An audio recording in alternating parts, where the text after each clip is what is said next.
On. Nothing wrong with that. We're live. Woohoo! Welcome to the live coin Q&A. Hello. Hello. Don't everybody talk at once. Yeah, right? Oh, hi, everyone. Yeah. Apparently, we have some big time lag coming our way tonight. We do? Yeah. But we got about 30 seconds Oh, that ain't bad at all. coming our way. Wow. Hey, Kevin. How you doing, sir? Apparently, we had some really bad lag on the big show, too, last night. Oh, I heard about that. Yeah. Not for everybody, but for some people. Well, we got Bill 457, Kevin Dobbs, David Carlisle, McHammer. Hiram, good to see you. All right. Well, as everybody pulls in here, Spiked Head Die Crack. Tell your friends. Share this out. Tell your friends. Tell your family. Tell your neighbors.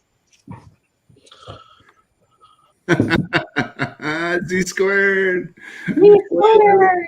Eddie Jams. Eddie Jam. Jeff Stanley's in the chat. Jeff Stanley. I'm on live. Or is it Stan Jeffley? Stan Jeffley. Well, welcome everybody to the live coin Q&A, and as usual, we've got an outstanding set of panelists and a special guest tonight.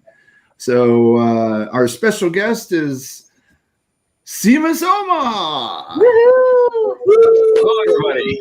Hello, everybody. Hello. Carl. And we'll just do a brief introduction. You guys know me, Manta Coins, Shay Hoffmaster, and I love varieties, and I'm learning errors, and we'll just leave it at that. So I have some good mentors down here and all around to help me with errors. So We mentor each other. That's right. Exactly. It's a team effort. and Amanda, you want to say something? Sure. I'm Amanda. My channel name is Coin and Card Hobbyist. I coin roll hunt when I'm able to get rolls, and I metal detect, and I like searching foreign coins. Yeah, she does. Yes, And she she does. finds stuff too, all the time. Paula? I'm Paula Bloom. I do the big show every other Sunday with Shay Hoffmaster, Manta Coins over that way, our host for tonight. I'm active in some of the Facebook groups. You may have had some of your questions answered by me. I like to collect errors and varieties. I like to coin roll hunt. I don't get coins very often, but I like to do it when I can. Yeah. So I collect a little bit of everything. Big into exonumia. So, yep. All right. Jeff? My name is Jeff Stanley. I've got a channel, Jeff Stanley Coins and Octane, and I collect everything. Big focus has been on Indian head cents, mostly varieties in everything I collect. I've always done nickels. Actually started filling out my registry set on NGC. Found out I'm number 95 for my particular group. So that was kind of fun to see that today. I didn't expect it to be that good. But yeah, I collect a little bit of everything. All right. And let's go with Blues Coins next. Oh, okay. We'll just jump over to guest, make him go last. Yep. Hop right over. That's the way it works on this channel. He knows I'm long-winded, so that's why. All right. Hi, everybody. I'm Blues Coins. I collect a little bit of everything. Got a big mess I'm dealing with over here with my coins, and hopefully I'll be able to find some stuff here soon. So it's Oklahoma. It's cold. And you'll see me around. God, I got nothing tonight. Okay. And our very Most of them own know us all anyway. Sean with Blue Ridge Silverhound. Oh, that the climactic part of it. All right, you guys know me as Sean. I probably don't have a whole heck of a lot more to say compared to Eric because I'm like running off fumes. I probably got like 3 hours of sleep the last 2 days. But you guys know me as Blue Ridge Silverhound on the old Tubester. I specialize, well, don't really specialize. I enjoy all facets of coin collecting from world coins, US, old, new, currency, exonumia, like Paula, you name it. It's all dangerously fun, and it's all dangerous to the old wallet. So, anyways, there you go. Welcome, everybody. We're going to have fun tonight. Yeah, we are. And of course, last but not least, our special guest, CMuss Omaha. Thank you, everybody. My name is CMuss Omaha, or my real name is Carl. I go by both. I'll give you 3 guesses as to where I'm from. First guesses don't count. But I don't have any activity on my channel. I'm just a spectator and innocent pedestrian most of the time. It was very flattering and quite a surprise when I was asked to join as a guest in the live stream of the Q&A. I would have never expected that at all. And I started collecting pennies as a kid with Whitman folders and then went for a long time without it. I always thought that the San Francisco pennies were special. I still do, even though most are not. I still get excited about the S-Mint pennies, though. I got back into coin collecting in about 2008 and started filling Dansko albums from mint sets. About a year later, I needed the money, so I sold those. And then back in January 2019, so I've been doing it for about 2 years here now, I came across coin roll hunting for silver and half dollars on YouTube, and then those videos led into other coin videos, and I learned about silver stacking and varieties and errors, and I took notes and bought the Cherry Picker's Guide and the Strike It Rich books, and while coin roll hunting for silver and varieties, I started filling Dansko albums again with mint sets and proof sets, mostly modern U.S. coinage. I've grown from circulated boxes of pennies into the luxury of BU rolls of Lincoln pennies. Once you go with clean pennies, it's hard to go back to the dirty ones, I think. I have some new discoveries that I've submitted to Copper Coins and Wexler and Variety Vista, and pennies and quarters. And I currently search the BU rolls of Lincoln sets or cents and quarter boxes when I can. And found some W's last year, not so many this year. My education background is I have a diploma from Copper Coins Tech. A bachelor's. Yeah, I got a bachelor's degree from Blue Ridge Silverhound University. I'm working on a master's degree from PV University. That's a hard one. I plan on my PhD thesis is going to be rabbit holes, when it is deep, too deep, and how to get back out again. I've got some good guidance on that. Who was this guy? We needed him here like 6 months ago. That's me in a nutshell. Yes. Yeah, no, we'll take that nutshell plus all the. Thank you, Carl. It's great to be here. Hey, you know what's funny? Carl had mentioned, going through like brand new pennies after going through so many circulated grungy pennies. I was kind of amazed the first like BU bag of pennies I went through, and they all had the coating of grease, as you would expect. I was like going through all the pennies, went through all 5,000 of them, and my hands were soaked in the grease that they would use to lubricate the mint presses, which is interesting. Yeah. Yeah. That's funny. Yeah. Well, yeah, pretty funny. Shay's Wait, getting. I'm funny or, oh. Huh? She's like, she said under his breath, "Oh, that's fine." Shay's getting a mint stone bag of 1960 D's. I did. Ooh. So we'll see what happens. Nice. That's gonna be fun. Yeah, I can't wait. And I had a bag of 5,000 wheats, and I've gone halfway through that bag, and I have so much to do still.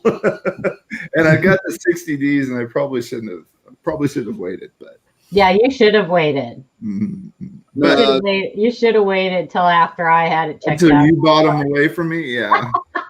Hey, you guys gotta watch Miss Paula. If you tell her about a coin, she might just buy it. Not me. I have about 15 nickel rolls I need to go through, and I use those rolls to kind of motivate myself to do things like clean off this mess of other stuff I'm going through and processing, and because I refuse to go through rolls unless the desk is clean. And I got to get this desk cleaned off because I got 15 rolls of really nice BU stuff I need to go through. Yeah, Jeff, don't even worry about it, man, because if you're a true coin person, you will have a messy desk. Yeah. That's a foregone conclusion in the hobby. Yeah. Since Paula likes to buy coins, I got one that I overpaid for last night. I know you. I know. No, that's all right. I'll pass. Yes, I did have a major brain fart last night. I looked in the price guide for the coins under the wrong category, and I overpaid for one by $14. It happens. It happens to the best of us. Hang on to it. In a few years, you never know what's going to happen. 20 years. One of my newbie embarrassing things was I opened up a package set of 1965 coins and thinking it was a mint set. And I said, man, that $50 is nice. So I sent it to PCGS. And that night, after I put it in the mail, my head was on the pillow and I went, that's an SMS set. It's supposed to look that good. I just wasted my money sending that in. I thought it was just a BU circulated thing in a mint set. And I realized, 65 mint sets come in that packaging.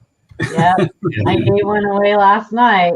I even took it to the LCS, and the guy behind the counter said, yeah, that's really nice. You should send that. And he didn't tell me it was a special mint set either. So, exactly that. So that was I don't admit that to everybody. So everybody out there, shh, quiet. Everybody makes mistakes. Everybody does. And if they tell you they don't, they're lying. Yep. We all make them. Hey, tonight, speaking of mistakes, let's talk about tonight's topic real quick. Get that get that going. So tonight's topic is, so you guys have been there. You've all seen it. You've used social media to post a picture of a coin and ask a coin question. Some of you have done it to us. You've sent us pictures, and you've sent us nicely worded questions with the full obverse and reverse images of a coin and some other pictures, and we get to use them for the show. But we have some of those guidelines, but oftentimes it doesn't fall on us to think about those things when we go to a social media site and want to post and try to get some help from some others with maybe more expertise, or take a second look at what we're thinking that we have. And there's also some really bad stuff, some bad things that people do within social media that can really take them down a rabbit hole, get them booted from a Facebook group, get them booted from a social media site. And so basically the question to the panel is, what advice do you have on, seeking out help on a social media site? And also for those who have a little coin experience and want to help by answering questions on Facebook. So maybe both of those as, some seasoned folks, and try to help others that are new to the hobby. So I already said mine. The best you can always do is, in my opinion, is show the full image of the front of the coin and the reverse of the coin. Provide the information about the coin in the description, a clear question about what it is you're looking for, and you're much more likely to get responses, and especially making sure you have a clear photo. Don't post it if it's all fuzzy and 10 feet away. But there's lots of jokes about that. But let's see. Can I say something real quick? Sure. Robin's in the chat and apparently got the news. Oh. So Robin, we were hoping that you heard back about that. We actually had talked to Mike Diamond about it and everything. I had done overlays, and I was going to reach out to you this week, and it just slipped my mind. So I'm glad. And especially after the article came out in Coin World and everything, you must have been super excited. We felt so horrible about it, but we were hoping that you would hear back with the correction on that. So I'm glad that you did. I'm sorry that it was such a disappointment. They already sent it away to Annex. Wow. Yeah. So I'm not sure if you can call and cancel that. I don't know how that works, but I'm so sorry. Anyway, I just wanted to touch base on that because why don't you? Well, let's go with Amanda. Do you have some advice on posting to social media or helping others on social media? Maybe a little bit. I don't usually ask questions on social media, but I would say that if you do ask a question, make sure that the people that answer you know what you're talking about before you believe them. Good point. Because some people that do answer don't know what they're talking about. Check your sources. Yep, check your sources. And then if you try to help somebody, make sure that you give them as much information as possible, maybe links to websites where they can read up on it. Yeah, links and references are great. Absolutely. Because then you get them to go, find out more information for themselves, right? Absolutely. Is that it? Yeah, probably. All right, Jeff? I would say be selective on your sites. I'm on several Facebook groups, and depending on how I kind of observe what goes on in those groups, I may be active in that or not. And I like to sit back for a little while and watch how our group operates for a little bit. And I learned that early on. I was in some of the groups when I first started joining Facebook groups, and I dove right in and started posting stuff and was getting bad information.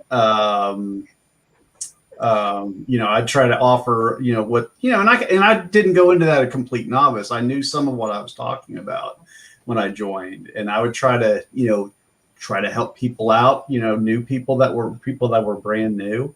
And I would notice that the moderators didn't know what they're talking about in some cases. And, nowadays I'm pretty conservative about where I spend my time, and I sit back and I watch, and I might just pull out of a group altogether if I don't think it's worth my time. Pay attention. I pay attention to how they treat brand new people. I don't want to be associated with a site where if you've got brand new people in there, they wind up getting beat up for asking a silly question or whatever. We've all been new. We've all had questions before.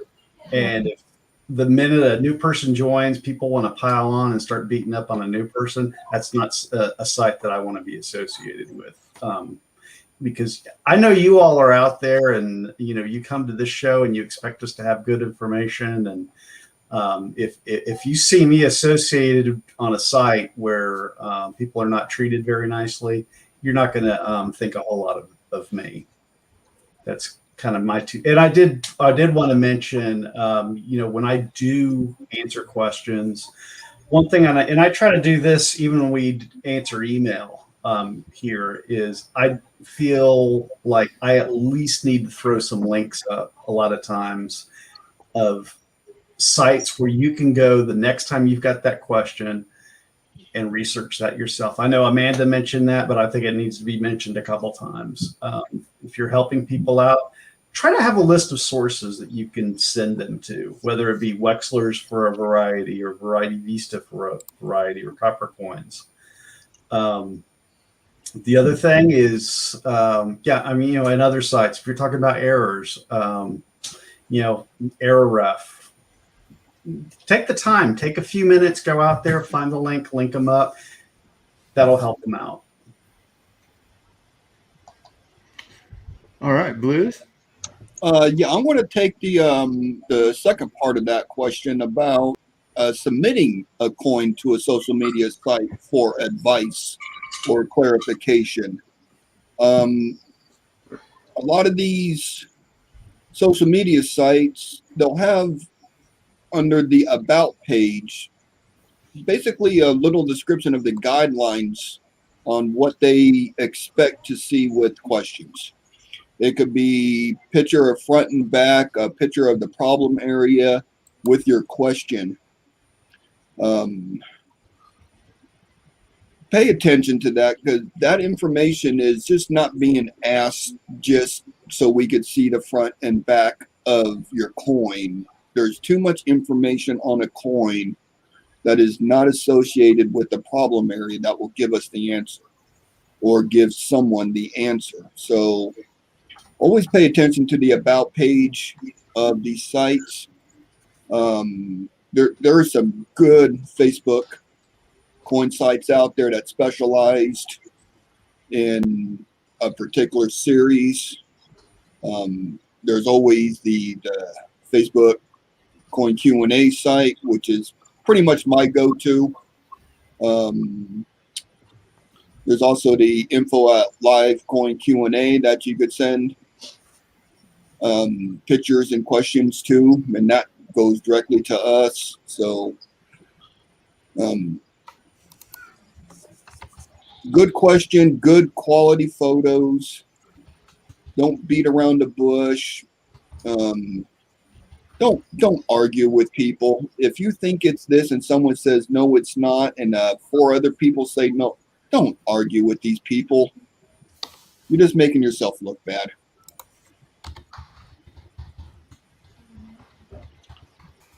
All right. Don, do you want to take the next? Yeah. I think when it comes to social media sites, there's a lot of good information. There's a lot of bad information. What you want to do, just like going to a doctor and trying to figure out what's wrong, with yourself. Sometimes it doesn't hurt to get a second or third opinion. So, when you're posting a picture of a coin, you want to know more about it. Don't take what the first 1 or 2 people have to say at face value. Okay. It's always good to get like a full kind of panel of people chiming in on, what you have.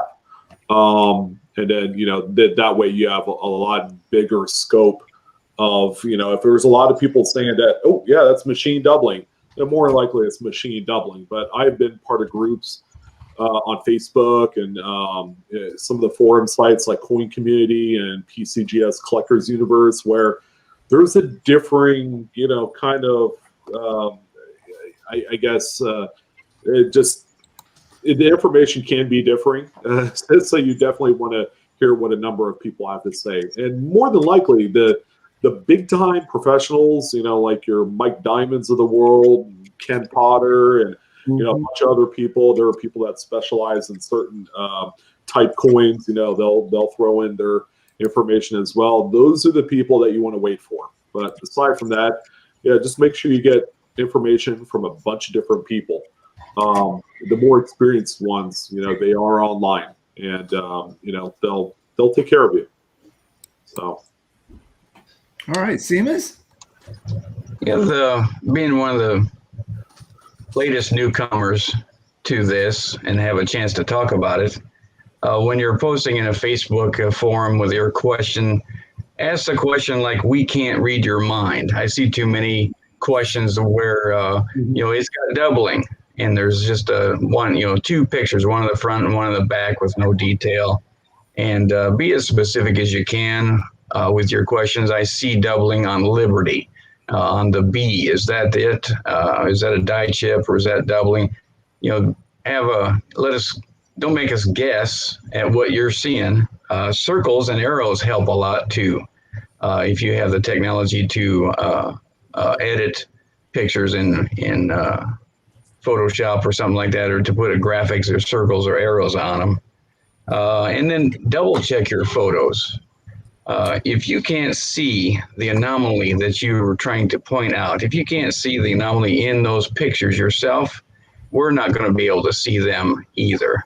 We can't zoom in on your photos on Facebook unless we download them into our computer and zoom in, and then the resolution isn't going to help either, even if we zoom in after downloading. So try to get better equipment to take better close-up pictures of it, and double check your photos. If you can't see it, we can't see it. And if you wait till you have a better photographic equipment, and then ask the question later that way. Sometimes if you know what the anomaly is on your coin, and just ask for a reference.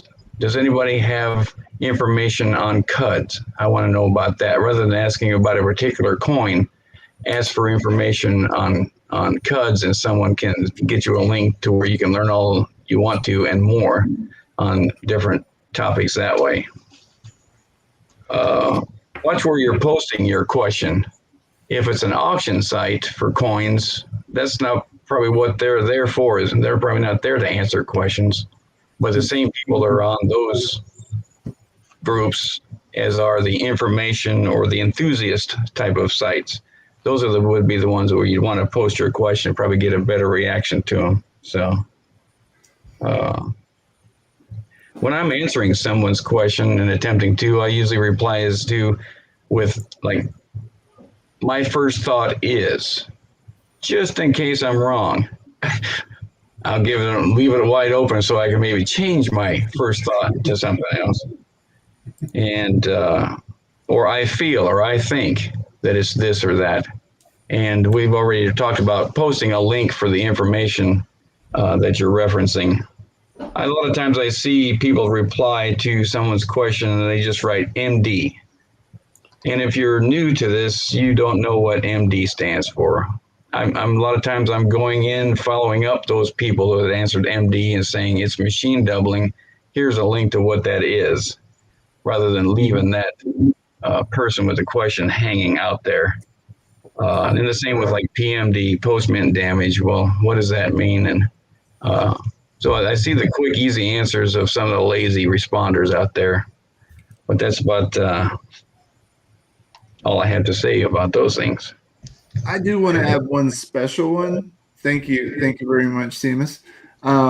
One special one is don't argue with a gentleman named Chuck Daughtry and give him copper coins references and tell him he should look it up. Especially if it's a Lincoln set, it's probably not one you want to be arguing with about his his own website. Yeah, this is why you want to know your source of information. So, have you seen that? Oh yeah, Many times. Yeah, I've seen it a few times too.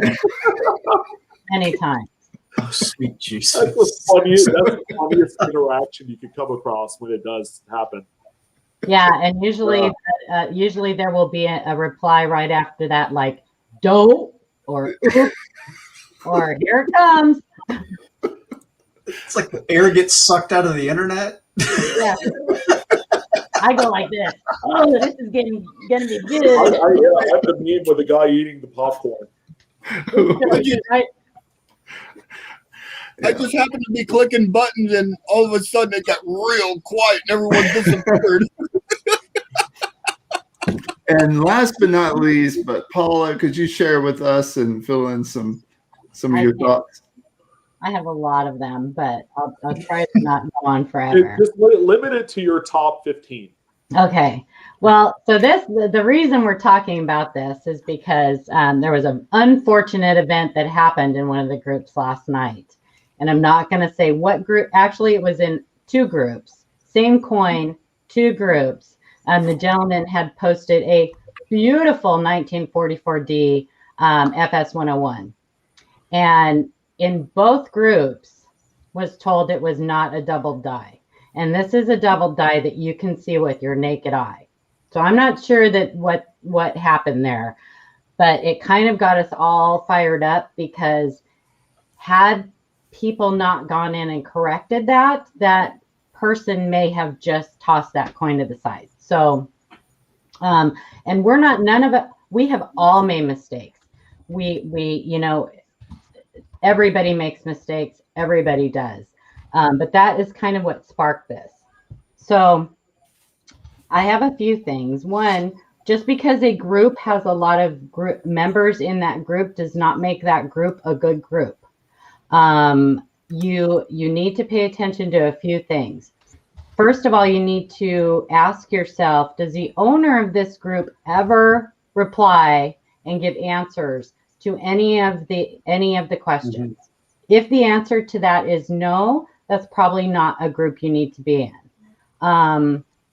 You need to ask yourself, are all of the questions in that group being answered? Now, there's two possibilities that can cause that to not happen. One is there's so many members in that group that questions are being buried, because there's question after question after question after question. But in a lot of those groups, the main reason is because they don't know what it is. They don't know the answer to that question. So it gets passed by. There are ways that you can search out who the admins and who the moderators are in that group. And I'm going to share that with you guys in case you don't know. Hang on one second. I'm going to share my screen. And I won't go on for much longer, but so can you see my screen? This is our group. Is it showing? Yeah, it is. Okay. So there is a place up here at the top that says members, and you can click on that. And then right down here is your admins and moderators. And you can click on see all. And you notice that most of these people are our panel members.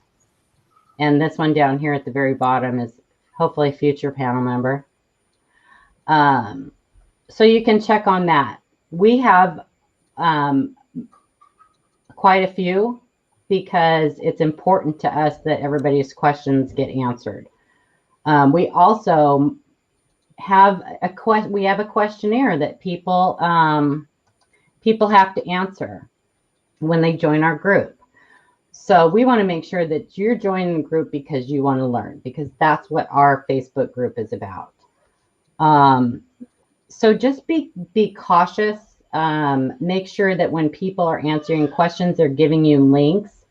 Don't be afraid to tag an admin or a moderator in that group. Make sure you're in a group that you feel comfortable doing that. If something is going on, if you're being bullied, or you don't feel like you're getting the right answers or something, we are always available for you guys to tag us. So make sure that you feel comfortable enough in that group.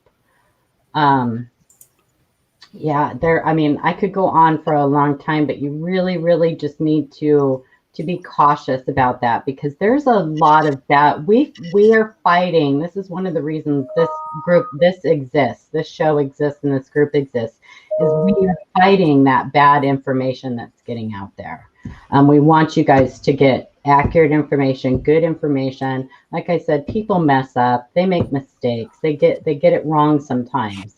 But that's where you can do your own research. And if you're provided links, you're able to do that. And if you aren't provided links, ask for one. If somebody tells you it's machine doubling and you don't know what, or MD, and you don't know what it is, ask. And it can be very self-satisfying discovering the answer to the question you have when you find the answer yourself. Yes. It's a moment of self-pride, and I'm starting to ask fewer and fewer questions as I go along. But I've still got questions. Yeah, absolutely. Because then next time you can go back to that same reference and look something else up and learn that way too. Absolutely. And Make sure- FYI, ladies and gentlemen, we have all of our panels here that are admins and moderators on that Facebook group. Okay, while we're all here, I could say and probably speak for everyone here that we all specialize in different things. We're not power trippy. We don't pretend like we own the world when it comes to addressing, coin questions. If there's one person that knows more about a certain, like Jeff, for instance, is the king of nickels. Okay, if something that comes across the Facebook group regarding nickels of any sort, a Black Beauty or a double die or something like that, we know that he's there and he can help address that for us. Okay, we all know the general knowledge type stuff, but you guys need the peace of mind that the group that you're joining, okay, you're not going to have like a million admins, okay, and then they're all they'll tell you no, you're wrong, and usurp kind of like their authoritative power that they've been granted to tell you otherwise. Okay, some of us we do get it wrong, and that's why we have other specialists on our team to help cover in the event that we don't know all of the story of your coin. So that's important. Know your people. And if you have a damaged coin, I can tell you exactly what happened to your coin. I can read coins like tea leaves. Can you also It does a great job too. Can you tell me what the letter B tastes like? Yes, it tastes yellow. Not in this forum. Sometimes you'll see me answer questions that Private message me later about that. Sometimes when people say, "Well, can you tell me how my coin got damaged?" I like to tell them that trying to guess how your coin got damaged is like trying to guess what the letter B tastes like. So yeah, that's why it's kind of an inside joke. Yeah. Spiked Head Diecrack had a good point. He used a Blue Ridge video as a reference for somebody to go look at, and that is always a good reference. Know your reference materials, have it handy. Don't be stingy with it. Share it with others, and you'll help. And don't be afraid to share Ken Peavy's videos too. Yeah, absolutely. Yes. Yeah. All right. Well, this is a live coin Q&A episode, so we should probably start looking at some coins.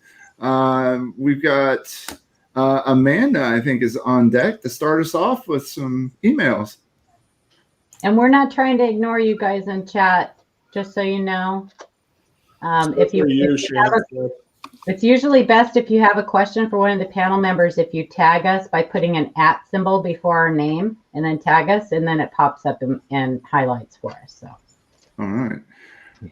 Sean, you want to kick us off on this one? Absolutely, sir. Okay, this is from Kai Wang. We have a 1940 triple struck wheat on reverse. I found this in CoinRoll from Wells Fargo. It appears the wheat is struck 3 times in different area. Was hoping you can have a look at it and let me know what you think. Well, Kai, let's see what you got.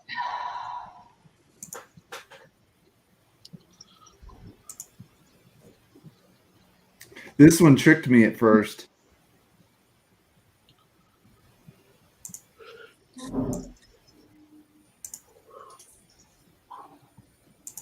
So I saw those tentacle things look like die cracks to me at first. And then you saw that ridge right on the wheat stalk that goes all the way around. Yeah, it's a perfectly circular thing too, a clean spot.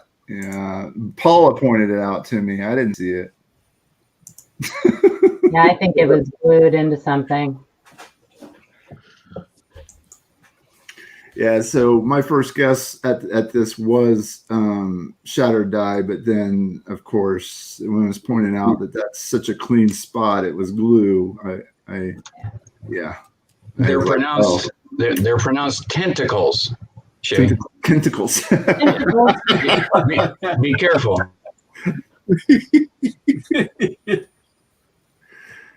Yeah.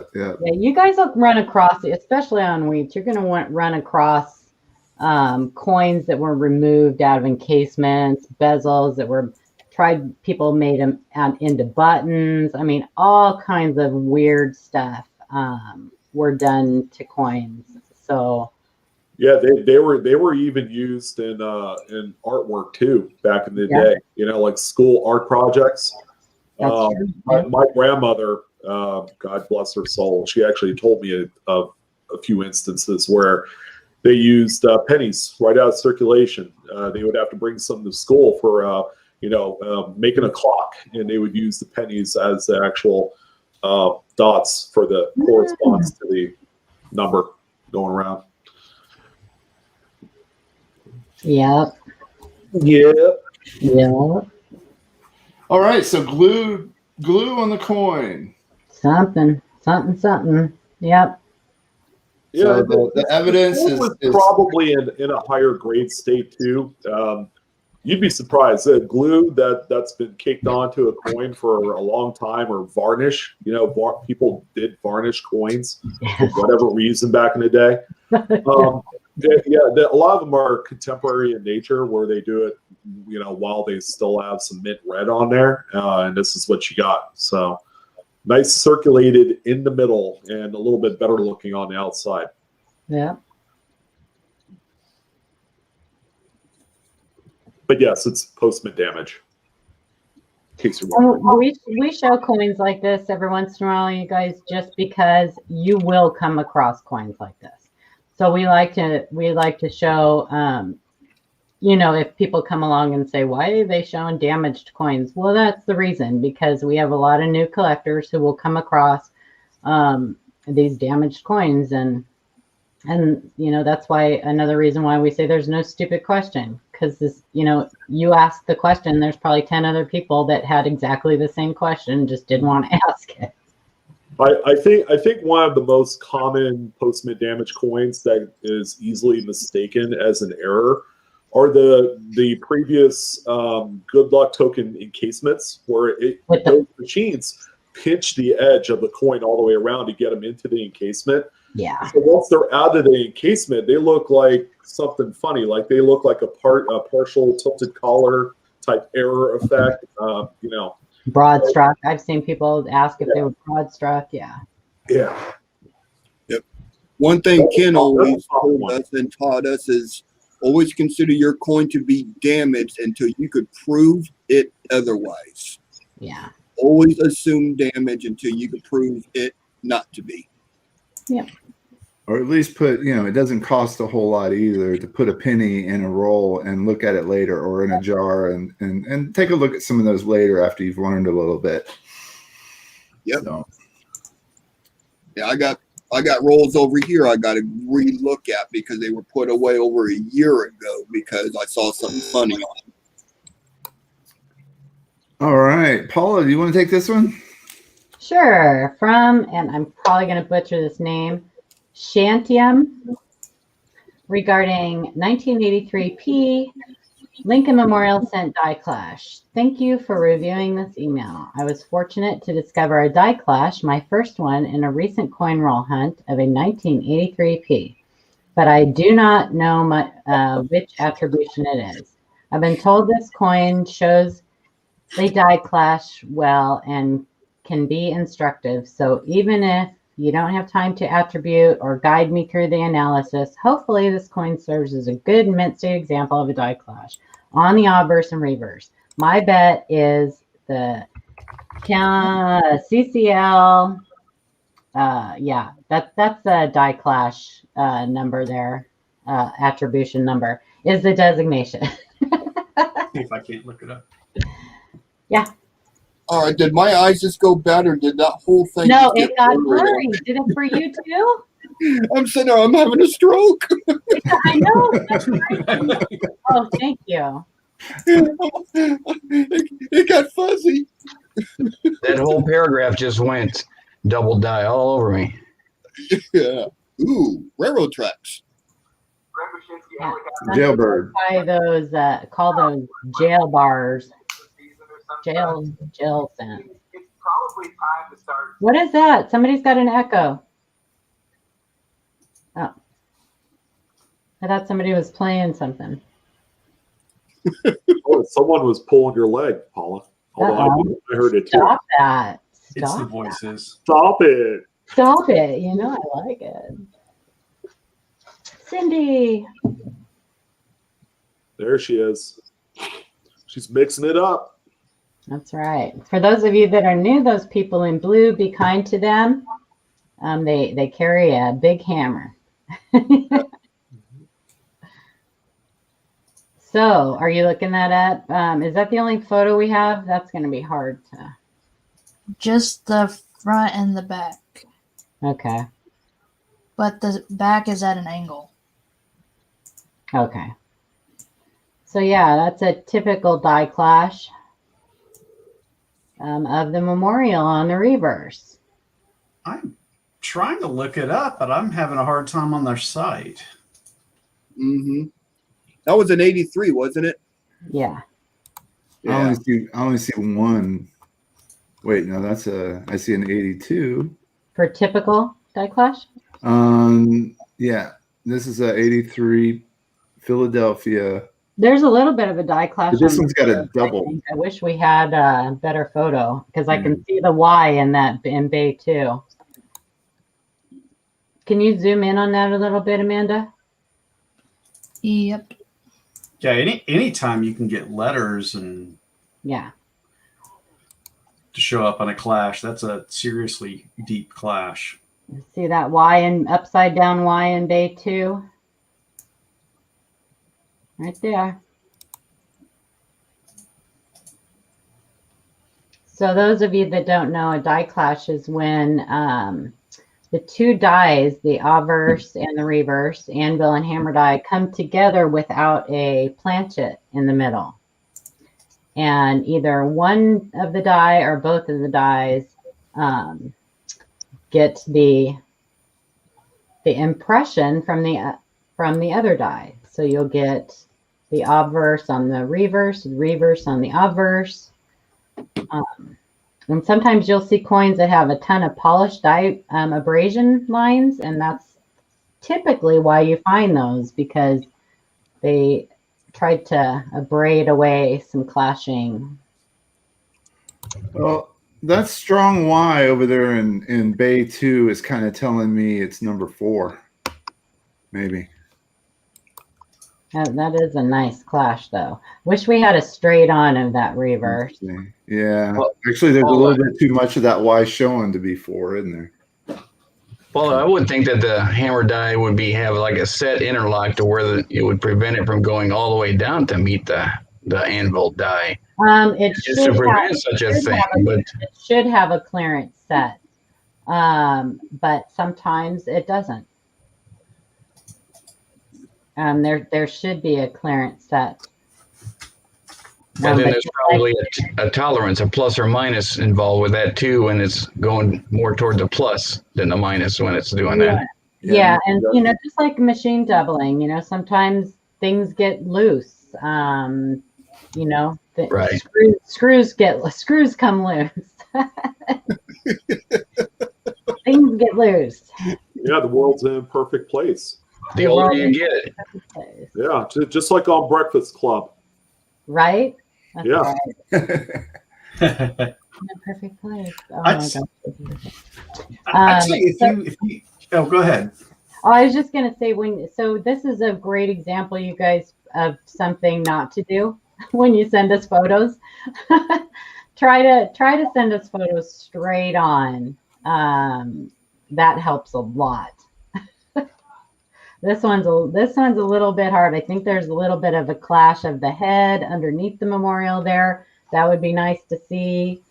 You take the photo straight on, but then change your lighting at an angle instead, or rotate the coin, but leave it flat. Yeah. So, but it's a great clash.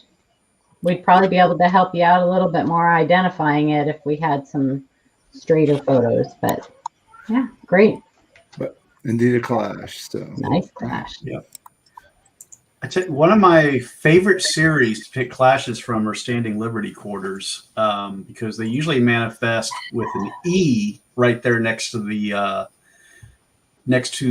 knee, to Liberty's right hand knee, and then sometimes part of the M slightly southwest of that in the field there. And it's just it's a neat effect. I kind of wish I had a picture that was available of them, but yeah, it's a really neat effect. Definitely go out and check some of those out. They're really cool. I want to answer real quick a question. MC Hammer's having a conversation in there with Shannon. So I know you're new to this, and if you go to a channel and they make you feel like you have to buy something or donate or contribute or anything like that, you don't have to go back into that channel. A channel should never make you feel like you have to buy something, or the biggest we say on the big show, the best way you can support us is just by being there and showing up, giving us the thumbs up, contributing in chat, just saying hi. So don't ever feel like you have to spend money on a YouTube channel just to be there to watch. So I just had to rant for a second. That bugged me. Do we know if McHammer is a boy hammer or a girl hammer? I don't know. It's hammer time. It's McHammer time. Since you did bring up MC's Hammer's question about that, I do want to point out to our long-term people in chat, taking care of them. They're stepping up. They're answering questions while we're doing our thing here. We always can't keep an eye on chat 100%. So all of our people in the chat, thank you very much. You guys. Yeah, thank you. We have a great. You all make this show as much as we do. Right. Looks like we have a return, and we got some more pictures on our coin. Let's do this.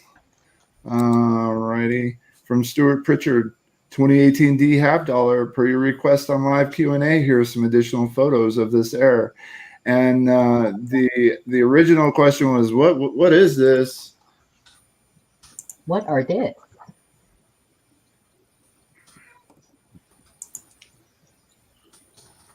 I see red arrows. I'm not seeing dollar signs. Oh, is that the partial collar? Yeah. Ooh. Yeah, baby. There we go.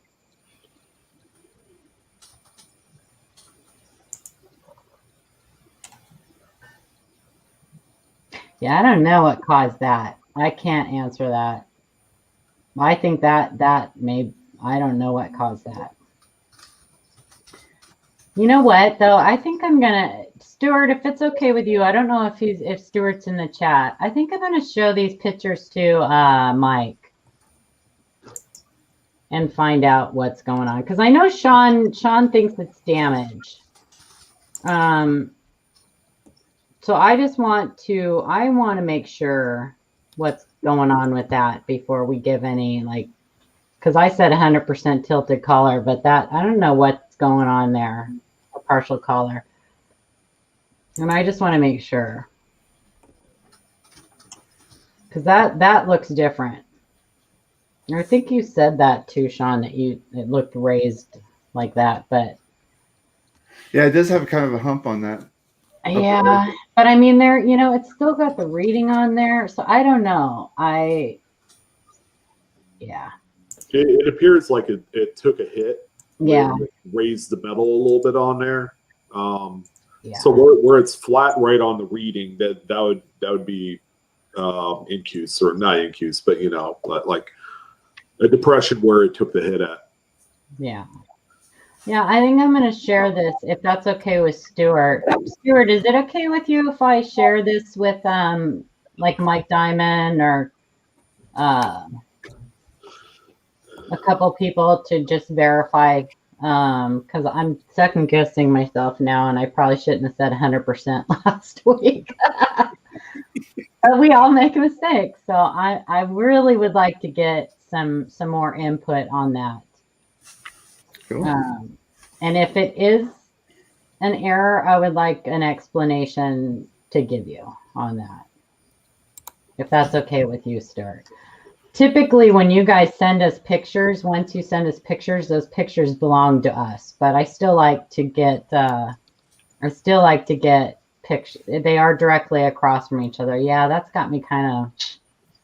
I will say Not that liking the pictures do tell a lot better story without lighting. I Yeah. mean, it's a great job. And Yeah. I think if Paula's able to get a hold of Mr. Mike, Diamond, yeah. he could easily confirm using your images. Yeah, absolutely. Yeah, and again, right, getting that second, third opinion always helps. Yeah. Everybody who comes in here, who's been in here before, knows that we like to do a lot of research on stuff. We read your emails all week long, and we like to research and make sure we're giving you good information.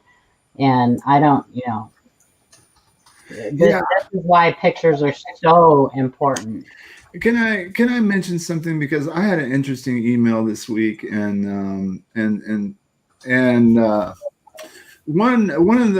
there was a response initially. So the question was, what's going on this coin, and we get a lot of that. Like, and then we already, I tell you, when we look at a coin, we're looking at the whole thing. Of course, it's great when you guys send us, I think this is DD01, and we can go to the site and say, oh, hey, that is or isn't DD01. But when you just say, what's going on with this coin, we've got to look it over. Anyway, we look over every coin anyway. Now, sometimes we'll say, the person sends in 2 or 3 pictures. One of them's blurry, one of them's kind of close up, maybe of just In God We Trust, and that's all we got. Well, the best we can do is say, oh, hey, on this coin, In God We Trust, it looks like MD, or, it looks like Damage, or whatever the answer is. But in this particular case, the person wasn't satisfied, and they wanted us to say, what is going on with the rim? What is going on with the date? What is going on with the mint mark? What is going on with the eye? What is going on with the lips? What is going on with the hair, the ear, and oftentimes we don't think to tell you the ear is nothing, the eye is nothing, the mint mark is nothing. We just tell you what we think about the coin and what we see and interpret. We don't usually index every device on a coin and give you an overview of it. We also don't have time to do that, Shay. We can't write a novel for every email. Yeah, and I know some of the attribution services will provide a blow-by-blow, well, this area of the coin exhibits this particular anomaly, and, in this area of the coin.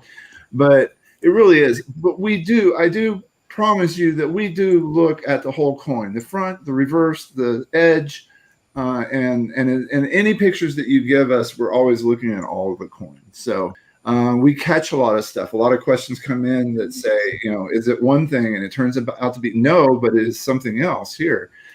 So just keep that in mind. Yeah, absolutely. Absolutely. All right. Well, Coin Dragon. Hey, Paula, it looks like you have a fan in the chat. She says you look pretty tonight. I saw that. Thank you. Like Robert De Niro in the movie Fan. No, I'm just kidding. I paid her to say that. Thank you. Yeah. Jeff, you want to take this one? Oh, absolutely. Let me just move my screen over slightly there. I was researching. From Nick Schmidt, Lincoln Cent for review. Hello, everyone. I've included several Lincoln Cents that I think that I would. My email box came up. Sorry. So I've got everything popping up here, and it's blocking my view, and I can't read. A single zinc cent from 2001 that has what I would assume to be a strike-through grease error. I do not believe it is necessary to grade the coin, and I might list it on eBay and see where it goes. I labeled the coins for reference due to how similar they are. Thanks in advance.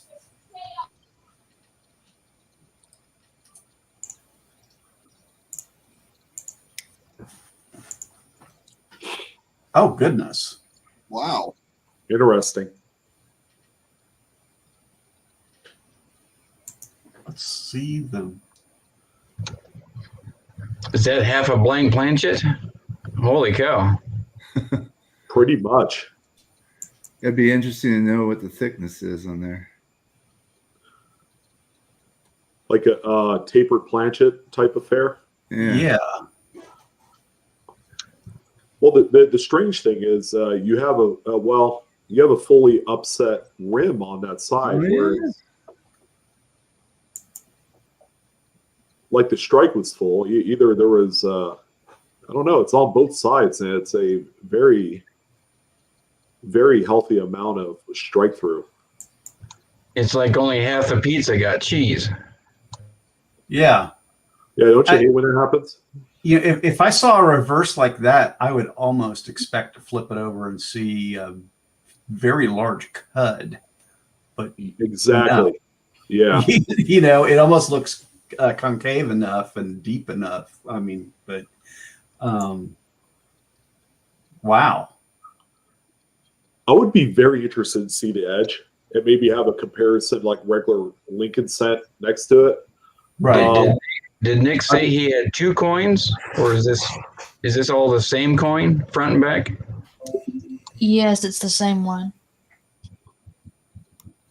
All right. So he just sent us the 2001. Hey, Ant, I think I'm 50% sold on strike through grease. However, that's a lot for it, you know, to affect both sides like that. Usually you just see it on one side of the coin.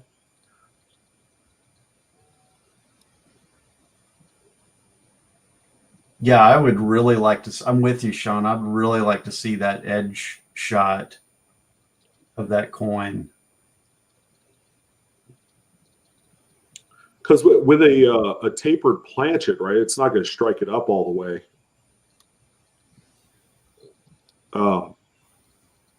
Yeah, exactly, Like Jim. Paula said, I mean, it looks I like would never think we'd have the. Did somebody say test strike already? no. Okay, that explains why. No.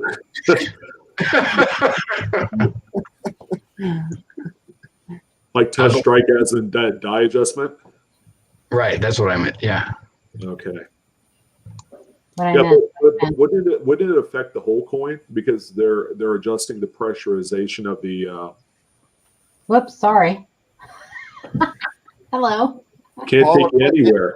Jeez. I had to come up with what are we looking at? I missed it. Stream hog. Grease strike? What? I Do we have a picture of the whole coin? Oh yeah. Oh, that is a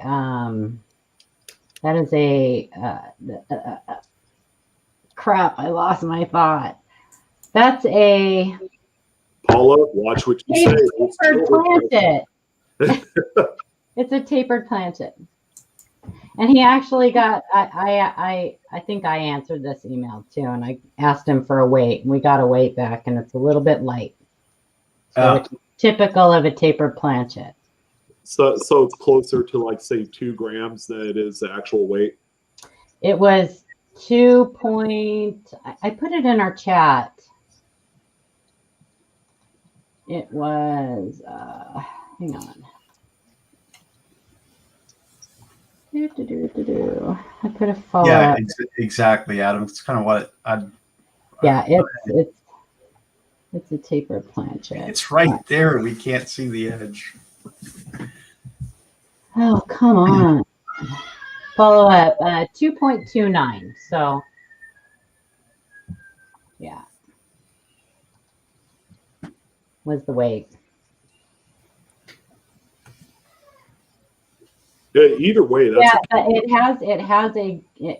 has the proto rim. It doesn't have a big design rim on it. It has the proto rim from the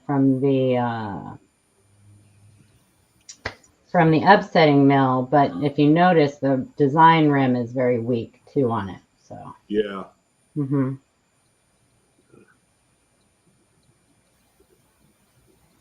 And it's, just, I mean, it would be very, very, very, very, very strange to have a grease strike on the obverse and reverse, and And that's a lot of grease too. That would be a lot of grease. That would be a ton. And to have it on the same area on the exact opposite side of the coin from each other, it's very unlikely. Yeah. It's not post-mid damage because this is a zinken. So anything you do to compromise the copper plating, you can tell. No, I wouldn't grade this one, Kevin. If it was mine, I wouldn't. It's a cool error. But yeah, I wouldn't have it graded. Somebody, an error collector would buy it without it being graded. So, but I wouldn't ask it. I wouldn't try to get rich off it. No, I'd keep that one as a. Yeah, I would keep that myself. Example. Yeah. That would go right into a 2x2 and right into the depths of my collection. Yeah, it's not worth trading in for a $5 footlong.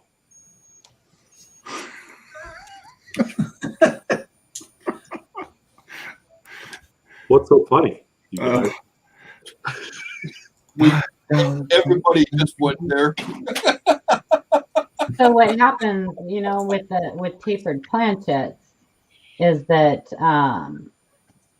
obviously the part of the planchet that's not tapered, that's thicker and not thinner, will get struck up completely, and the other part won't. But you'll still get that flow into the collar of the die. And so, yeah. All right. Let's see. CMuss, you want to read this one? It's from Mike Sadecki, 1888 Philly Morgan dollar. I have an 1888 P Morgan dollar. I think may have an inverted 8. I believe this coin might be VAM number 30. It shows the die clash marks on the reverse and evidence of a doubled ear. I am sending this coin to PCGS at the end of the month and asking them for the variety. Is this coin VAM number 30? What are your thoughts?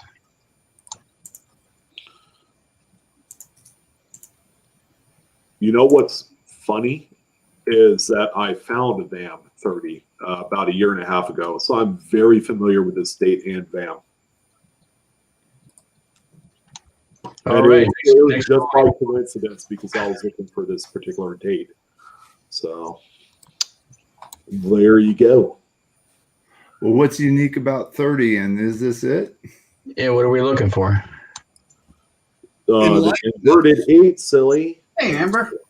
It'd be a go or no go on that? Inverted 8? So on the 8, the wide part of the 8 will be on the top if it's inverted, which I think it looks like that one is the bottom part of the 8 on the top. The last one? Yeah. Yeah, it's the last date. Uh-huh. That's interesting. Yeah. Mm-hmm. I looked this one up. I think it matches. I'm not a Morgan dollar person. I can see the clashing on the full. That's one of the pickup points on the full part of the coin, but on the close-up, I can't see it. Additionally, on this coin, I believe it has the doubled ear. So the inner ear curl will have a double to it. Yeah. That is apparent. Yeah, I can see that, yeah. It's looking like it is a match. Yeah, it does have it. Yeah. What's the part you're talking about, Sean? It's Right the inner ear, the right side where it curls up. You can see just a slight doubling right there. No, Right no. there. On the Inside the ear. Inside the ear. ear. Inside the ear. Right there. Right there. Yeah, Yep. you got There it. it is. Okay, Yeah. now I see it. Oh, that's nude. Okay, so this is the VAM 30. Actually, I still have mine. It's probably not nearly as good as this one, but Awesome. it's not a top 100. It's not a hit list or a hot 30 or whatever it's called. It's got a relatively low interest factor. So, I mean, if you're looking to grade it to flip it, I don't think it would be worth it, because this is a rather common date to begin with, and it's just not a spectacular VAM to VAM collectors. I don't know what the motivation is to grade it and grade it to keep it. I mean, that's fine, but if you're looking to flip this thing and make a few bucks, Yeah. If all you want is often, have it authenticated and confirmed, then that would be worth the while for your own collection. yeah. That preservation, I mean, sometimes that's worthwhile, if you get it, especially if you send it in on a sale or at a show. But there is one more pickup point on the coin. I don't know if you have a reverse image of this one, but there are multiple clash lines under "In God" in the motto. So it's coming up off of the wing. And you'll see a number of lines right there.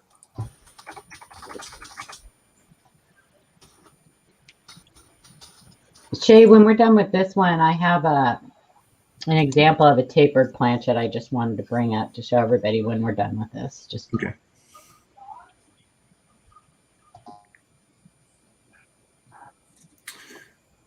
I mean, I see an anomaly along the wing under the end there. Is that it?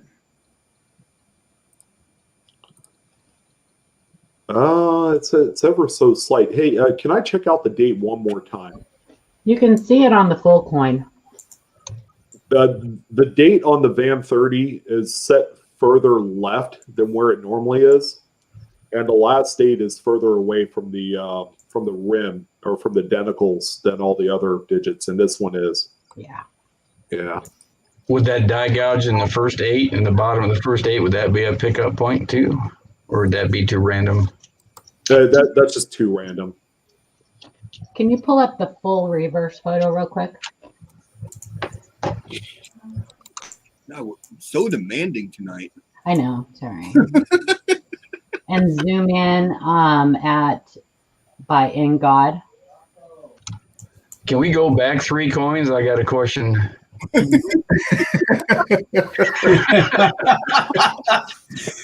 you can see the clash there on that photo, Sean. Yeah. Okay. Yeah, that's all I needed to know. Those are the main pickup points for a VAM 30. Adam brings up an interesting thing about who to send this into. If you want to send it in and get it, get the VAM put on the label or whatever. For the lesser known or valued varieties, Annex is probably the best way to go. And cheapest. Simply because they will recognize a lot of your lesser known varieties, your like for in my world, Jefferson nickels with a little double doorways and stuff like that they're not going to make cherry pickers, but they're fun for Jefferson nickel collectors to pick out. If it can be attributed, Annex will do those. This would be kind of fall into that category where it's a lesser known VAM. It's same thing with because there was a million different Wexler double dies for Lincolns. All of the lesser known non-cherry pickers guide types will go to Annex. I don't think NC or PCGS will attribute what they call minor varieties. Right. And that's only if it's something that means something special to you. Like for me, I would send in my I send my discovery stuff in because it means something different to me. Something beyond, what the money, stuff I would never sell. But it's we don't recommend doing that for, if you're trying to make money and flip off of it. It's just not going to happen. One more thing before we address the tapered Planchet. VAM World is good information site for that. And Coins for Amateurs, CFA. Yes. He Yes, actually did a 100 top VAMs for the Morgans. Good point. That's definitely worth a shout out. That was a fun series that he did. Yeah. And I learned And a lot from that because I don't collect Morgans. But I learned a lot from that and actually went out there and picked out a couple. Yep, and he just didn't do one video of all 100. He did 100 100 videos. So you could pinpoint the one you're looking at to a certain video to figure out that information. That's Please, right. please give him if you're interested, give him the views. Yeah. Yeah, give them a subscription too. They're a great family. Great channel. Yes. So this is the cheaper Planchet on errorref.com. This is their example. And it's a pretty good comparison of that coin we just saw. Yeah, it is. I'm going to look at the private chat, FYI. Oh, me? Oh, Okay. Just No, I will not make out with you. What are you out? What stuff? That's very inappropriate. oh, Oh, That's not sorry. that's not what I meant by back seat. Doggone it. You They bring the called it whole a run seat for a reason. Jeez, man. Okay, hang on. Let me go see if I can. Take Where- care, Chestina. Bye, Shastina. Yeah, let me see. Where is CMuss in the chat? Type something in the chat, Carl. Coral. Anyway, so there you go. Yeah. Coral. There he is. Okay, hang on. I'm gonna get over here. All right. All right, Jeff, I think you're There you go. with the Oh, I'm next- up.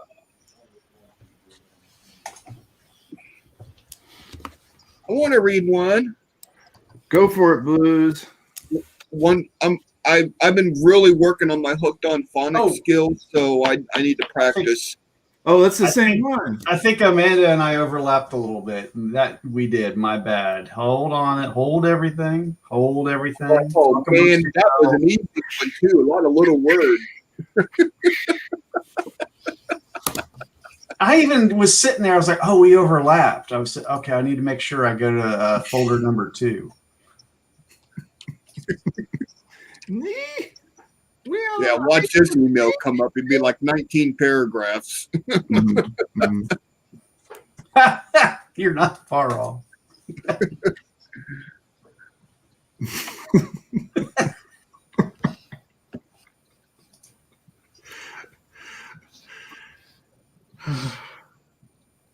I made it bigger. I changed my username. How do you like that? Oh, is that it? Oh, all right, here we go. Could someone click a button for me? From Jason J. Hey, y'all. I just rewatched Sean's video about safety nets with the grading, and I had to get out a pic from last month. I'm on the fence about grading it as, wow. I'm on the fence about grading it as steps. Says I'm looking for the 5 full steps, but I'm not sure about 6 full step designation. There are a few carbon spots and nicks, but overall it's a looker. Any thoughts? Yes, it is a loaded question. Laughing out loud. Thanks again, Jason. I put this one in a thing for us to talk about because I'm not seeing it as a full step. Yep. You know I'm going to be all over. Yeah. It's a really nice looking nickel for 43D. When these Nice are stuff on it. when these are uncirculated, they just shine. They look beautiful. and we can see a lot of cartwheel toning right there. Got a little bit, that might be, I'm not sure if that's some lamination or a little dirt or whatever, but not a big deal. The luster still shines through. It's a beautiful coin, and it is a 43D, and we're talking about full steps. And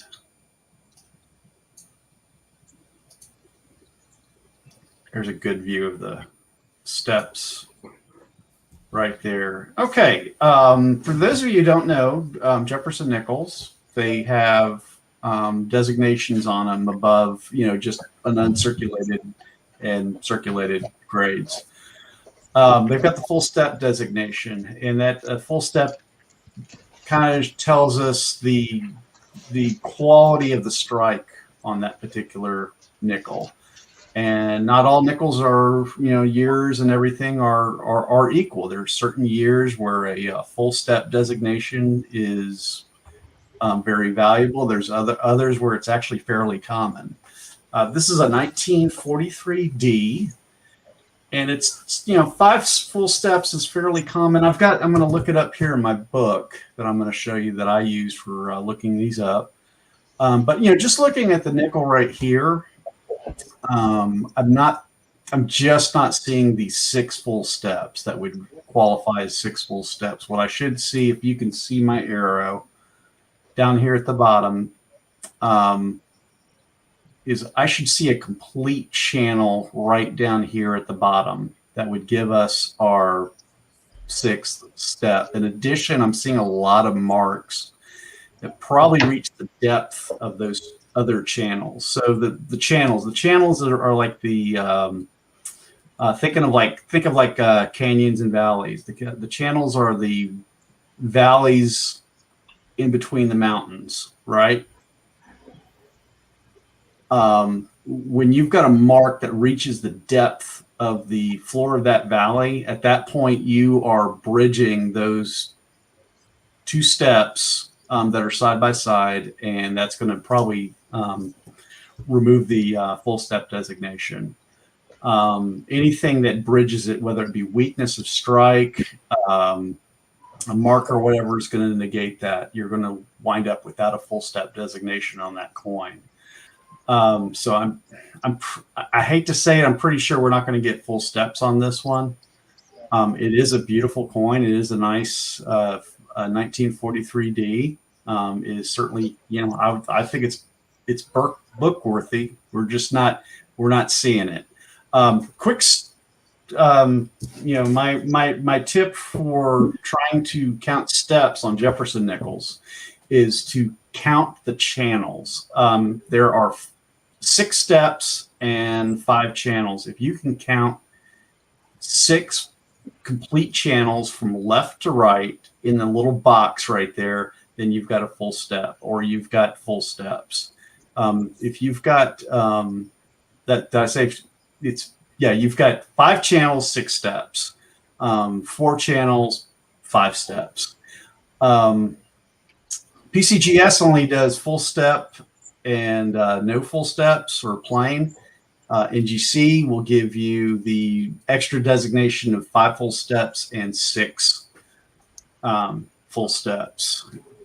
And if you can flash, I'm going to flash back to my face here because I'm going to show you the book that I use.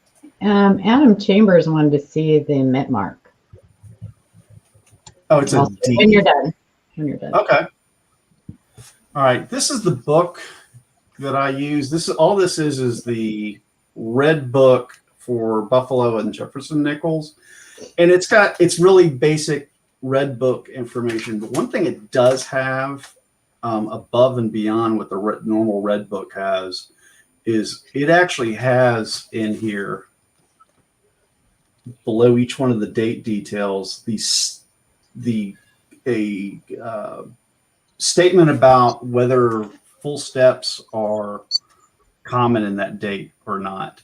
Believe it or not, there are certain dates where there are no full steps. 1967 is one. A lot of your dates in the 60s, if you have full steps, you're going to wind up with a 5-figure coin. if you could find true full steps. And more than likely, you're definitely not going to probably find one in a coin roll. But then again, you might. You never know. But anyway, I use this book to determine the steps, what's valuable, what's scarce, as far What's as the title? Who's the author on that? this is the red book. So this is a Q. David Bowers. Yeah, it's the official red book guidebook of Buffalo and Jefferson Nichols. You can find them cheap on Amazon. Thank you. Yeah, and it's real basic red book information. Take the prices for a grain of salt. But it's just, again, really basic information. But the one thing I do have in this book are the whether or not, if I'm looking at a particular date, whether or not I'm looking at something that's got that's common full steps or not. Adam mentioned, let me go back to my pictures here. The mint mark. You wanted to see the mint mark? Hey, Ant, more than likely his new discovery is going to end up in the Rick Snow catalog whenever that next revision is. It might be years from now. As far as it being a cherry picker's guide, I don't know. That might be up for discussion later. I know they just released the new volumes, or about ready to release the. I was going to say what? No, Ant was asking about Jeff's Indian Head Center. Oh, you said they released the new cherry pickers guide. I was no, they only released the first one with the pennies through Nichols. It probably won't. Richard has it rated as a single star, which if you look in his books, again, I'm gonna pimp another book. These are the. It's okay, thank you. This is the his book, the Flying Eagle Indian Head Scent Attribution Guide. He's got 2 volumes. This is the second volume right here. He'll actually rank each one of the varieties with a star next to it. Mine's a single star. That means it's got low interest, lower value. They can rise and fall. It just depends on public interest or not. So mine's a single, so it's probably not. It's not going to wind up in cherry pickers anytime soon. I got a special. The fact is, I found a new variety on a coin that was 115 years old. That was the fun for me. I got all excited at the last coin show because I picked this up. Nice. But what was cool about it is there's a little note from Wexler. Whoa! Betty? Huh? Who's it to? Betty? Billy. Billy. So good luck with your nickel collection and your research. I was thinking. Keep playing, Billy. Billy Crawford. That's what I'm wondering. I used to go out with Billy's sister. What a coincidence! you know that he did go by Billy. Yeah. Yeah. Billy Bob Thornton. Crawford. Yeah. Those are the kind of gems you can find at coin I'll shows. bet you that's exactly who he was talking about. Yeah. That's awesome. That's right, Eddie. Hey, Wanda Amber. Hi, honey. I was talking about you earlier. Hey, Wanda. Wanda's my Play-Doh dealer. Hi, Wanda. Guess who? Guess who? Guess who? You got Name that voice. Armando's been biting at the I know. at the bit because I got a message to pass on to you. Who, me? No, to Jeff. Once he loads the next one. Oh. Yeah, Armando actually sent me pictures of this coin to my private email before he sent it to the Q&A. I was drooling a little bit. I was drooling when I was loading them. I guess you can almost guess what it is. I was drooling, and it is nickel, and I was still drooling a little bit. So Adam wanted us to get kind of close to the mint mark.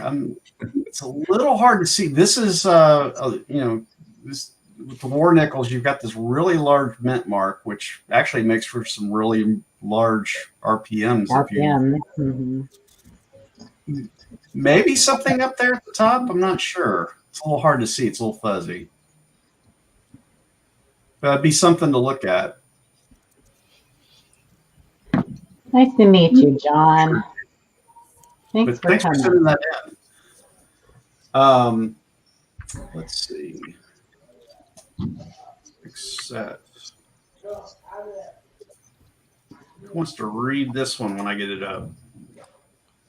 I'll read it. I read the last one. I was going to say, you heard that, right, Blues? Sean said he wanted to read it. Yeah, look at that. 3 words. That's why I made the pre-announcement as far as I'll read it. Okay. 3 words. I didn't see the question when I was going through the email. It was kind of.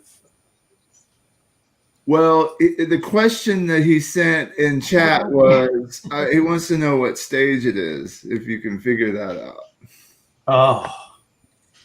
It's the I want it stage. Not your stage. If you buy the thing and send it in to be graded or anything like that, Armando, they're not gonna. The value doesn't change on the stage of this. I guarantee you that. Yeah, trust me, the variety just stands out on its own. Yeah. Everybody's drooling to see. I mean, the grade might change, but. Oh, that's pretty. 39. All right. 39. Oh yeah. Oh, Oh yeah. Oh yeah. Oh yeah. Oh, Why? Man, those are some thick ass letters right there. I mean, those are some thick letters. That is the, by far, in my opinion, the most beautiful double die on the entire Jefferson nickel series. It is. It is. I think it's MD. That is very reminiscent of the 55 double die and the 69S double die on the Lincoln side, to me. I mean, it's crazy nice. I have to say, this is the coin looks like it may have been cleaned. But I have to say, just the definition is better than the 2 that I own. He's also photographing that. Those are photographs through plastic. So yeah. Hey Armando, I got a nice pleasing VG8 if you want to trade straight up. it's a later die stage. I can tell you that. You can tell that from the die deterioration on the coin. The flow lines. But So Armando doesn't have this coin yet. He wants to buy it. I believe that's what the impression I got from his email. Gosh. He may have already picked it up. Christopher Rose just listed one for sale, I believe. I don't think it was this one, Adam. He does have one out there. It's for I saw it the other day. It is this one. Oh, that's right. That's right. Yeah. It is this one? Okay. I think so. Yeah, I think so. Yeah, he's got it up for sale. It's low grade, but yeah, I think so. That's right. Oh, look at That's right. I just saw a bin $10. He wanted our thoughts, and we're just sitting here. We can't shut up about it. We're not. I would agree with that looking like it's been cleaned, but it's hard to say for sure because it is being taken through the plastic, but that's okay. That's okay. It's a decent grade on it. I mean, we've got a full triangle over the door right here, some step definition, all 3 pillars show. I mean, it's a decent grade. 2 foot long. You know, I like his question. Your thoughts about buying it. You know, I get a little bit of pain from folks on the panel because sometimes I'm willing to buy a cleaned coin to get a nice example of a particular variety I've been looking for, and I have done that successfully in the past to actually helped me learn exactly every pickup point and everything and nuance that I can, so that I can spot them in the wild or find better examples. And I like having one, having one is one thing, but not having one and looking for one is a different thing. So I'm sometimes willing to buy coins that have been a little bit damaged. I for example, I bought a double deer from Frank, and it was basically a parking lot double deer, but I loved it because the ear doubling was perfect. You could see the doubling perfect. It's like, okay, that's mine. And so, but now just this last week, I went and got a nice slabbed one, and I know. it's really special. Like there's something special about these particular types of big varieties and having them in any shape. But it will never be a coin dragon found coin. Well, that's true. That's true. So I would say, depending on if you can pick it up for a good enough price at a cleaned coin price. Yeah. I mean, I would if he is asking more than what it should, then he should be, then no, I probably wouldn't. If you can find one uncleaned at the same price he's asking for this cleaned, which one are you going to buy? Well, yeah, that's the question you should ask when you look at buying any coin, right? Like, the same goes with the die wear that you see on the coin. You might be able to find earlier stages of this coin somewhere, but also just expect that you're going to spend more of your budget in order to get it, right? If you're having a problem determining a price for these, you can always look at the completed sales on eBay, and it will give you an idea of what they're selling for. And that should give you an idea of what you should be paying. Just try to compare apples to apples rather than apples. Yeah. 80. Bananas. I would say when it comes to marquee varieties such as this, grading is a tough thing to talk about when it comes to determining the value. Sometimes on a coin like this, because of there is something called net grade. All right, so let's say if a coin unclean is say a mid-state 61. All right, but because it's been cleaned, it has a net grade of an AU 53 or something like that. Under normal circumstances, when you're dealing with a regular type coin that doesn't have the level of pizzazz like this one does, then you probably price it out, a full point lower than you should. But with something like this, where the higher graded type examples of a DDR like this, you might be inclined to pay pretty close to what the actual grade is if it was untampered with. Like AU details. Yeah, he said the seller is asking 80 for it. 80? That's it? Yeah, that's cheap. Yeah, that is cheap. That's VF 25 value. Of course, that's for a graded coin, but PCGS Coin Facts, for their price guide, they have $80 for a VF 25. So, and that is graded value, but I think for a coin that you're getting, let's say it has a light cleaning or something to that effect. I mean, if you're looking at a net grade AU 50, it's worth $80 all day long. Yeah, I would have because like Shay had mentioned, if you're looking for a premier example where you could see just the splits of the letters and just the overall robustness of the double die, this is a great example. Yeah. I pulled out my VG8 example, and you cannot imagine the difference in the details between that BG example and this one. In this grade right here, I can't see. splits. I cannot see the splits. Like on in the curve of the S. Or the C, the separation lines. I can see the splits. I can certainly see this O. The O shows up in probably you know, I meant, POG. yeah, I meant the splits and the devices. Yeah, Yeah. This is a nice grade to buy this coin in. I would, Yep. I You could always make a counter offer on it too. I myself would not have this coin graded, just because I would rather have a raw problem coin than a graded problem coin with the problem on the label. yeah, this is a fun one to pull out and show the kids under the scope every now and then. Yeah.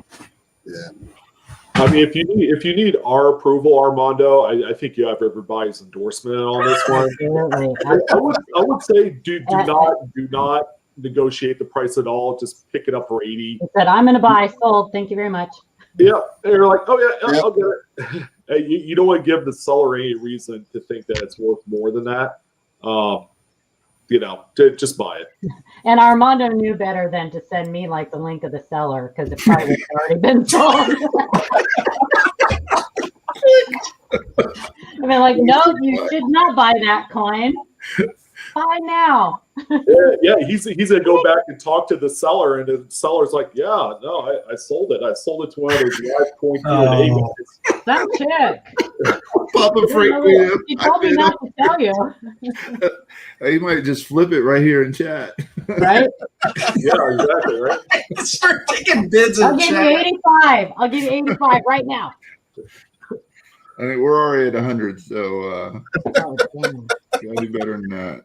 Yeah, that is such a beautiful DDR. I should get some credit for answering the email, I think, but whatever. And it's one of the big ones. Yeah, it's beautiful. Oh my goodness. Paula, you get credit for liking a nickel. That's in my book. Really? Come on, Stanley. Come on, man. I'd buy a wooden nickel if it had an error of variety on it. Come on, man. That coin is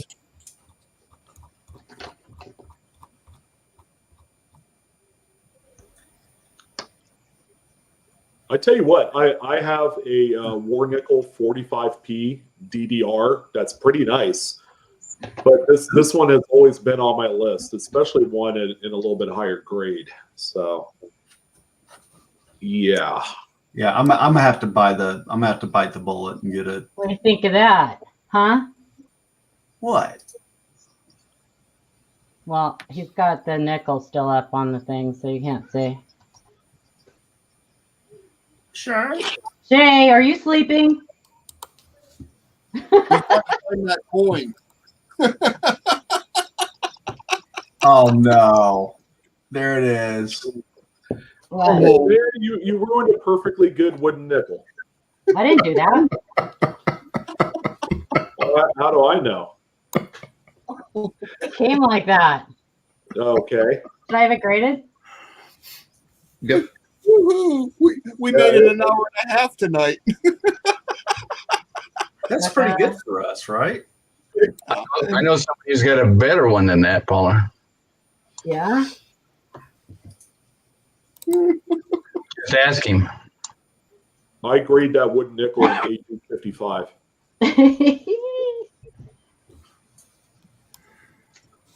Anyway, you can take me down. Okay. Oof. Hey now.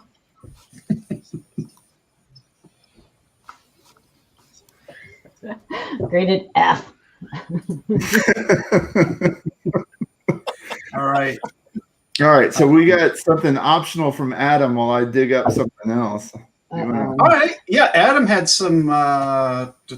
He had some eye candy to show us. Adam always has good stuff. Let me go pull that Well, before up. you pull that up, I just wanted to tell everybody that Miss Ida Herring, I'm going to do a little bit of promotion. Miss Ida Herring and Big T and Mama T are having a Susan G. Komen Foundation cancer auction March. And I think it's the 13th. I'm not positive. I wish she was in here on Big T's channel.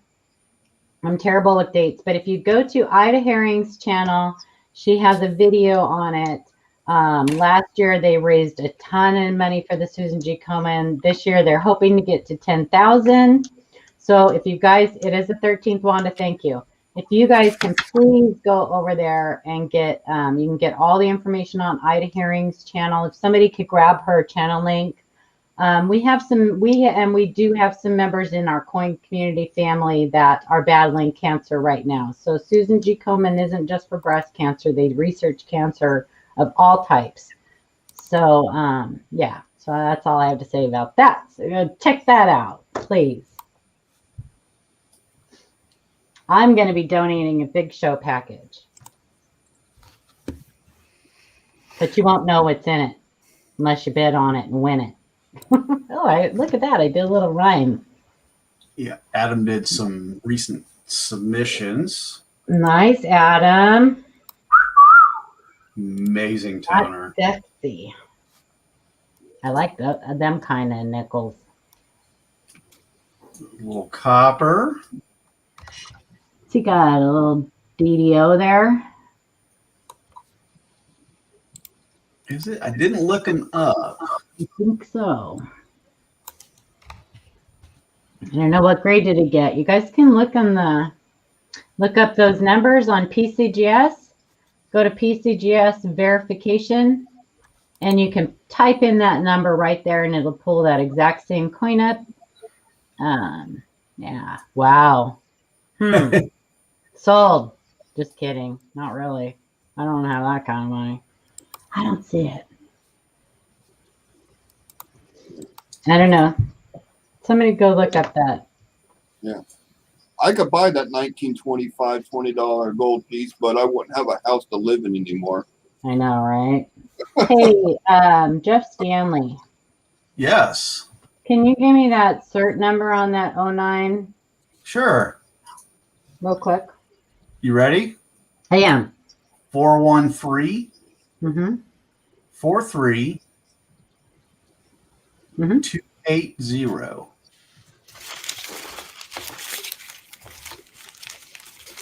And for you new folks, just so you know what we're doing, this number right here, if you ever see one of these for PCGS, you can take this number, and it's a good idea if you're buying certified coins. Go out there and see what it looks like on their website. Make sure it matches up with what's being sold if you're buying a certified coin. It just takes a second. So that 1909 VDB is an MS66 red. Good Lord. That's nice. That is nice. Yeah, the best one I'm holding is MS64, and this thing's gorgeous. Adam's got it here. Wow. Very nice, Adam. Hot. And the picture there, if you go to the PCGS cert verification, the picture on like actual picture is it shows the red. It is sexy, Amber. Yeah. Boing. Now is that True is a good. Oh, go ahead, Jay. Sorry. I was going to ask, is that the last one, or are there more? That's the last one in my sets.